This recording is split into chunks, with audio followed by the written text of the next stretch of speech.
Em 1875, um livro específico lançou uma ideia que acabou moldando a forma como muita gente passou a ver a história.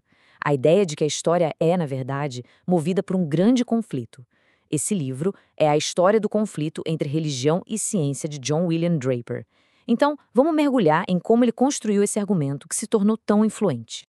E olha, só para deixar tudo bem claro desde o comecinho, o nosso objetivo aqui é simplesmente delinear o argumento específico que o Draper apresentou, tá bem? A gente não tá aqui para dizer se ele estava certo ou errado, mas sim para entender a lógica do pensamento dele e por que essa ideia teve tanto impacto. O Draper já começa botando as cartas na mesa com essa citação. Ele se via como um historiador científico, sabe? Argumentando que a história não é só uma coleção de histórias sobre grandes personalidades, mas sim uma corrente de causa e efeito, onde forças maiores, quase que inevitáveis, acabam moldando o destino da humanidade. E foi com essa mentalidade que ele apresentou a ideia central do livro dele, uma grande narrativa sobre um conflito histórico fundamental. Aqui está o coração do argumento dele. O Draper enxergava a história como uma batalha constante, inevitável, entre o que ele chamava de força expansiva do intelecto humano, a ciência, e a compressão da fé tradicional, a religião. Para ele, isso não era uma briga qualquer, não. Era o verdadeiro motor do progresso no Ocidente. A história que o Draper nos conta começa lá atrás, no mundo antigo, com o que ele descreve como o momento em que a tocha do conhecimento científico foi acesa. Pensa só nessa progressão. Draper diz que tudo começou quando os filósofos começaram a questionar a mitologia. Esse pensamento cético ganhou força com as conquistas de Alexandre o Grande, que colocaram os gregos em contato com um mundo cheio de ideias novas. E o ápice disso tudo? A criação do Museu de Alexandria, uma instituição com a missão clara de expandir o conhecimento humano. E não era só papo filosófico, não. Os resultados eram práticos, super avançados. Segundo Draper, eles estavam calculando o formato da Terra, mapeando as estrelas, inventando máquinas complexas como um carro de bombeiros e até a primeira máquina a vapor. E ainda por cima faziam dissecações para entender o corpo humano. Era um verdadeiro boom científico. E aí vem o ponto de virada na narrativa do Draper. Ele afirma que todo esse progresso simplesmente parou.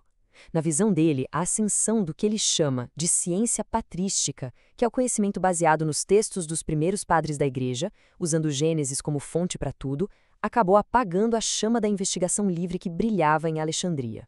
E essa citação dele resume perfeitamente a perspectiva.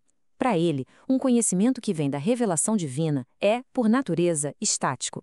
Afinal, se a verdade já foi revelada, por que buscar mais? Qualquer nova descoberta seria, na melhor das hipóteses, desnecessária e, na pior, uma afronta. Mas, segundo a história de Draper, a tocha não se apagou por completo. Ela foi passada adiante, para o Oriente, onde não só foi preservada, como foi reacendida com um brilho ainda mais forte. Draper atribui uma série de avanços impressionantes aos estudiosos árabes.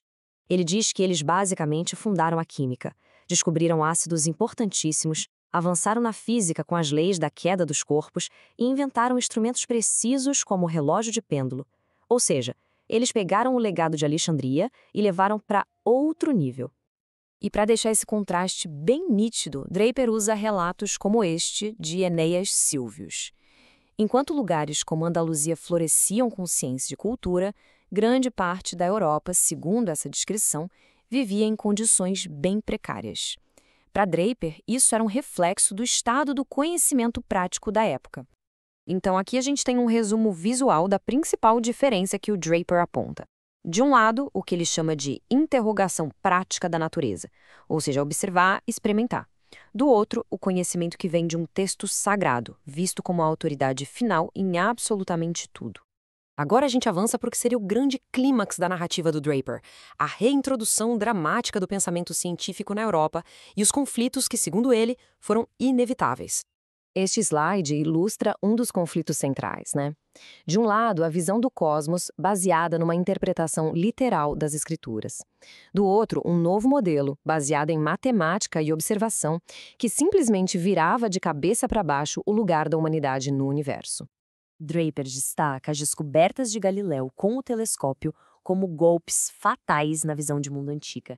A ideia de que os céus eram perfeitos, imutáveis, foi abalada ao se descobrir que a Lua tinha montanhas e o Sol tinha manchas. E as fases de Vênus? Eram a prova visual de que os planetas giravam em torno do Sol. Draper usa o destino de Galileu para mostrar que esse conflito não era só no campo das ideias, não. Envolvia poder, autoridade e consequências bem sérias para quem ousasse desafiar a ordem estabelecida. O segundo grande campo de batalha, segundo Draper, foi o tempo. A cronologia baseada na Bíblia dizia que a Terra tinha alguns milhares de anos, mas a geologia, que estava nascendo, olhava para as camadas de rocha e dizia: para isso aqui ter se formado, a gente precisa de muito mais tempo. Miríades de séculos. E assim a gente chega à conclusão de Draper. Depois de traçar esse conflito por séculos, ele chega ao tempo dele, o século XIX, com um veredito bem claro sobre quem venceu. Para Draper, o vencedor era óbvio, e a prova não estava em argumentos filosóficos, mas em resultados concretos, que podiam ser vistos e medidos. Ele olhava para o mundo ao redor dele, para a indústria, para a medicina, para o crescimento das cidades, e via tudo isso como prova de que o método científico tinha sido mais bem-sucedido em melhorar a vida das pessoas. Ele usa estatísticas como essa para dar peso ao argumento. Olha que dado forte. Ele cita dados de Genebra, que mostram a expectativa de vida quase dobrando em uns 300 anos. Para ele, isso não era coincidência. Era resultado direto do progresso científico em áreas como saneamento e medicina. Essa tabela, baseada nos argumentos de Draper, mostra um contraste que é, nossa, impressionante. Ele afirma que durante 1000 anos, sob o que ele chama de domínio do cristianismo latino, a população da Europa praticamente não cresceu. Já na era da ciência, um mesmo pedaço de terra como a Inglaterra conseguia sustentar uma população 10 vezes maior. E aqui chegamos à grande conclusão filosófica dele. Draper via essa vitória da ciência não como um acaso, mas como a manifestação de leis da natureza que ninguém podia parar. Para ele, a história da humanidade, assim como a natureza, seguia uma ordem de evolução contínua, quase que pré-determinada. E assim, a análise da tese de Draper nos deixa com uma pergunta no ar. Ele construiu essa narrativa poderosa sobre um conflito entre duas forças que, na visão dele, definiram a história. Quando olhamos para o mundo de hoje, quais são as grandes forças, seja em conflito ou em colaboração, que estão moldando o nosso presente e o nosso futuro? A questão fica aí.